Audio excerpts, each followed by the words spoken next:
Hello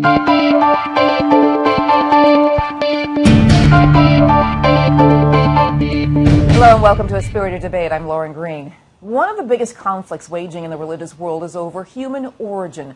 Was man created on the sixth day, as the Bible's book of Genesis says, or was man the result of a long evolutionary process, as Charles Darwin asserted?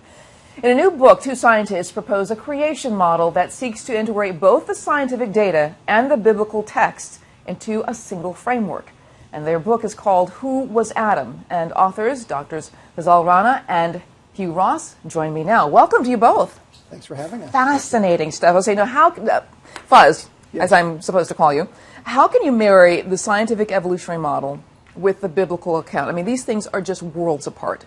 Well, the key, I think, is to separate the data from the interpretation of the data. Mm-hmm. So the data is the data, but you can view that data from an evolutionary perspective, and if you do, you can construct an evolutionary account of human origins, or you can look at it from a biblical perspective, and we would argue that that data from a biblical perspective actually provides scientific support for the biblical account of human origins, specifically the notion that there was a historical Adam and Eve. Okay, so you're saying there was an Adam and Eve. I believe that there was, not only from what Scripture says, but also I think the scientific evidence points in that direction. Mm-hmm. And Dr. Ross, what are the similarities between the biblical accounts and then what science says? I mean, marry these two things together. What are the similarities here? Well, if you look at Genesis 2, it describes 4 rivers coming together in the Garden of Eden. 2 of those rivers are dry today. But back during the last ice age, all 4 rivers were flowing.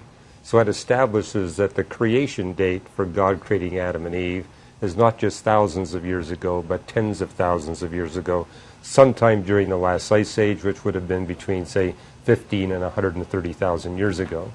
Okay, but can we trace our origins back to just one person, Fuzz? Well, it's interesting because scientists have looked at genetic variability of people around the world using a number of different genetic markers, one of which is called mitochondrial DNA.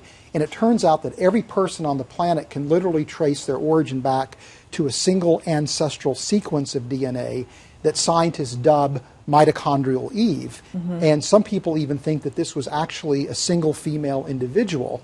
Likewise, using Y chromosomal DNA as a genetic marker, you can trace the origin of every man on the planet back to a single ancestral sequence dubbed Y chromosomal Adam that, again, some people think was an individual male. And so the scientific data points to the idea that there was a single male and female, at least with respect to those 2 genetic markers, mm-hmm. from which all humanity can trace an origin to, which again is extremely provocative in light of the biblical account. And Dr. Ross, the biblical account is very poetic. Should we look at it more as allegory, or should we look at it more as, saying some facts and some poetry and some information? How should we look at the biblical account? Because most people, it says God created the world in 6 days. And the controversy is it 6 days or is it billions of years? Well, notice that Genesis uses 3 different definitions of day. Creation day 1, it contrasts days and nights. Those are daylight hours.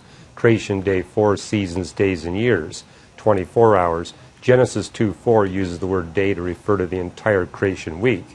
And if you look this up in the Hebrew lexicon, you discover that the Hebrew word yom, that's translated day, has 4 distinct literal definitions. So Fuzz and I have no problem signing a doctrinal statement that we believe God created in 6 literal days, because we adopt the literal definition of a long but finite period of time.